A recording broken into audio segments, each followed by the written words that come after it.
बिस्मिल्लाहिर्रहमानिर्रहीम अस्सलाम वालेकुम। तो वैल्यू एंड बिलीफ चैप्टर का ये लेक्चर नंबर 4 है, जिसमें हम आज डिस्कस करने जा रहे हैं वैल्यू कन्फ्लिक्ट और resolution in nursing care situation. ठीक है, तो सबसे पहले हम वैल्यू कन्फ्लिक्ट के ऊपर बात कर लेते हैं कि वैल्यू कन्फ्लिक्ट क्या चीज़ है। कन्फ्लिक्ट एक स्टेट है डिसएग्रीमेंट की, ओपोजिशन की बिटवीन पार्टीज़, ग्रुप्स और एंटिटीज़ के। ठीक है, कन्फ्लिक्ट मतलब कोई किसी चीज़ से डिसएग्री हो, उसके ओपोजिट हो। कोई बंदा एक बात कर रहा है तो कोई दूसरी बात कर रहा है। जैसे दो लोग होते हैं ना, तो जो एक बंदा है वो बोल रहा है कि ये बात ऐसी है, सो ऐसे होना चाहिए, लेकिन जो दूसरा बंदा है वो उससे एग्री नहीं होता। वो कहता है कि नहीं, ये जो है ना ऐसे हो। ठीक है, तो ये क्या हो गई, सिंपली कन्फ्लिक्ट हो गई। ठीक है, वो कन्फ्लिक्ट ग्रुप्स में, पीपल्स, इंडिविजुअल्स में, एंटिटीज़ में हो सकती हैं। उसमें क्या हो जाता है कन्फ्लिक्ट में, क्लैश ऑफ इंटरेस्ट, वैल्यू, गोल और बिलीफ। किसी भी चीज़ पे जो है ना वो कन्फ्लिक्ट हो सकती है, हमारे इंटरेस्ट के ऊपर या हमारे वैल्यूज़ के ऊपर, हमारे गोल्स के ऊपर और हमारे बिलीव्स के ऊपर। ठीक है, it is a natural part of human interaction and can occur in various setting. Value conflict जो है वो ह्यूमन में नेचुरली प्रेजेंट है, जो कि उनको it is a natural part of human interaction and can occur in various setting. Value conflict various setting में उनके अंदर जो है ना वो अकर कर सकता है। पहले तो ये नेचुरली उनके अंदर है, लेकिन अगर जो वेरियस सेटिंग्स है उनमें उनकी चेंजेस की वजह से वो चेंज होता है। ठीक है, इंक्लूडिंग क्या क्या है, पर्सनल रिलेशनशिप है, वहाँ पर उनके जो वैल्यू कन्फ्लिक्ट है वो चेंज होंगे। वर्क प्लेसेस पे उनके वैल्यू कन्फ्लिक्ट चेंज हो गए, कम्युनिटीज़ में चेंज होंगे, इंटरनेशनल रिलेशन में चेंज होंगे। ठीक है, तो इससे क्या हो रहे हैं, वेरियस सेटिंग में वो अकर हो रहे हैं। ठीक है, conflict can range from minor disagreement to more serious disputes. Conflict एक छोटी सी डिसएग्रीमेंट से स्टार्ट हो सकता है, लेकिन वो मोर सीरियस झगड़े, डिस्प्यूट्स की तरह बढ़ सकता है। ठीक है, and they can take many forms. जो कन्फ्लिक्ट है वो बहुत सारे फॉर्म में आता है। ठीक है, वो कौन कौन से हैं देख लेते हैं यहाँ पर। Allocation of resources. Allocation of resources में क्या होता है कि जो भी रिसोर्सेस होते हैं हमने उनको डिवाइड करना होता है। ठीक है, जब हमने उनको डिवाइड करना होता है कि वहाँ पर भी जो है ना कन्फ्लिक्ट होते हैं कि कैसे डिवाइड करना है, इक्वली डिवाइड करना है या नहीं करना। ठीक है, कल्चरल सेंसिटिविटी, हमने कल्चर की सेंसिटिविटी को देखना है या फिर हमने स्टैंडर्ड केयर देनी है। ठीक है, उसके बाद truth telling ways non maleficence. Truth telling में क्या होता है कि जो पेशेंट है, वो पेशेंट बीमार है, उसको बहुत ज़्यादा जो है ना कोई मसला है। ठीक है, तो हम जो है वो उसको बता देंगे कि आपको ये मसला है, अगर आप ऐसे करेंगे तो आप मज़ीद जो है ना कॉम्प्लिकेशन हो सकती है, रिस्क फैक्टर होता है। तो हम पूरी बात पेशेंट को बता देते हैं ट्रुथ टेलिंग में, जो जो बात होती है हम उनको बता देते हैं।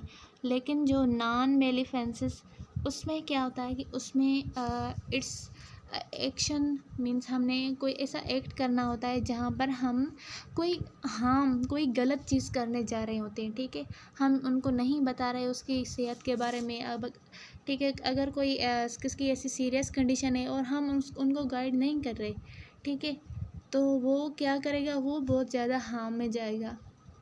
ठीक है, उसके बाद है ऑटोनॉमी वेज बेनिफिसेंट। इसमें क्या है, ऑटोनॉमी मीन्स खुद मुख्तियार होना, और बेनिफिशेंस में किसी की बेनिफिशियल जो है ना बेटरमेंट के लिए हम कोई काम करें। जैसे कि एक पेशेंट है, हमने उनको ट्रीटमेंट देनी है, मगर वो जो पेशेंट है वो ट्रीटमेंट लेने से मना कर रहा है। ठीक है, क्यों? क्योंकि उसके वैल्यूज़ जो है वो चेंज है। वो कह रहा है कि नहीं, मैं ऐसे ट्रीटमेंट नहीं ले सकता, क्योंकि मैं अगर ऐसा, उसका वैल्यू बिलीफ है। ठीक है, तो वो मना करेगा।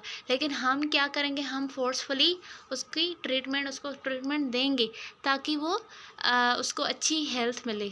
ठीक है, तो वो जो है ना वो नहीं करेगा। तो ये यहाँ पर क्या हो गया, ये पॉजिटिव कन्फ्लिक्ट में आ गया, ठीक है। नेगेटिव कन्फ्लिक्ट भी होते हैं, पॉजिटिव कन्फ्लिक्ट भी होते हैं। तो ये थे many forms of nursing conflict, ठीक है।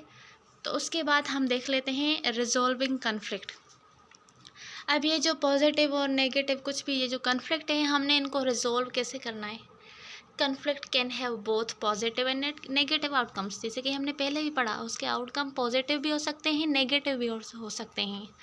But while it often leads to stress and tension, मगर अक्सर करके ये जो है ना टेंशन या फिर स्ट्रेस में भी हमें जो है ना स्ट्रेस या टेंशन भी दे देते हैं।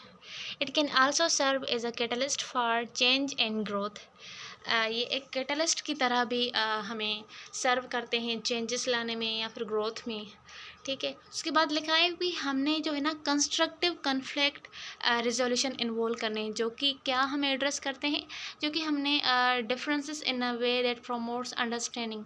अगर हम कंस्ट्रक्टिव बनेंगे तो हमने क्या क्या करना है, वो हमें कैसे प्रमोट करेगा, हमने समझना है उनकी बातों को। अगर कहाँ पे कंप्रोमाइज़ करना है तो हम कंप्रोमाइज़ कर लेंगे, ठीक है, आइडियली, या फिर हमने जो है ना किसी को सेटिस्फाई करना है। तो इन सारी चीज़ों में जो पार्टीज़ हैं वो, ठीक है, वो जो है ना इन्वॉल्व होती हैं। तो हमने कंस्ट्रक्टिव कन्फ्लिक्ट बनना है, ठीक है, रेदर देन डिस्ट्रक्टिव। उसके बाद है सेल्फ रिफ्लेक्शन।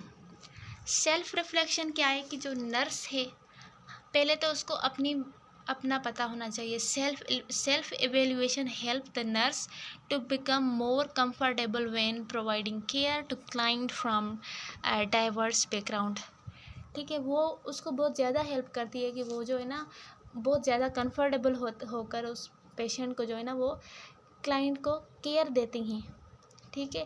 उसके बाद है अल्टरनेटिव सॉल्यूशन।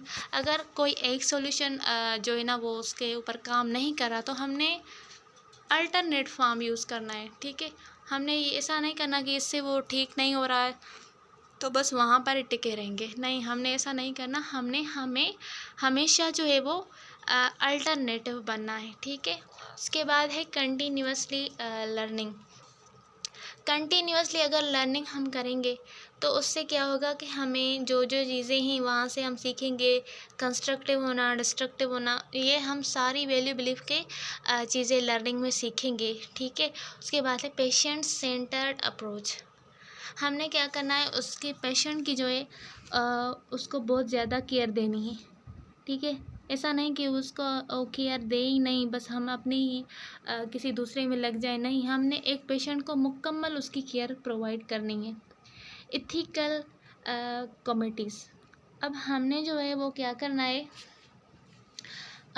हमने क्लाइंट को एवेल्युएट करना है with their attitudes toward ethnic nursing care, ठीक है। ऐसे क्या होगा कि वो अच्छे नमूने से उसकी जो है ना केयर हो जाएगी।